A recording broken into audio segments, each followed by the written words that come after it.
केवढा हा कचरा, एवढा कचरा येतो कुठून? कुठून म्हणजे आपणच करतो हा कचरा. पण या कचऱ्याची एवढी दुर्गंधी कशी? ओला कचरा सडल्याने ही दुर्गंधी येते.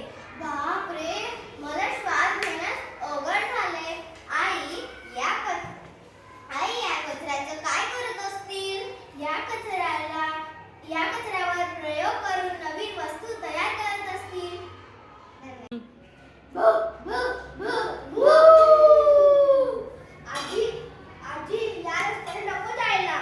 का रे बाबा? बघ किती कुत्री आहेत. हो रे बाबा, कधी कधी ती कुत्री आपल्या अंगावर येतात. अगं आजी, या कुत्र्यामुळे रस्त्यावरून जायला एकट्याने मला खूप भीती वाटते. अरे, कुत्री जोरजोराने भुंकली तर आमच्यासारख्यांच्या हृदयाची धडधड वाढते. चल आजी, आपण दुसऱ्या रस्त्याने जाऊ. भुंकणारे भू, भू, भू, भू.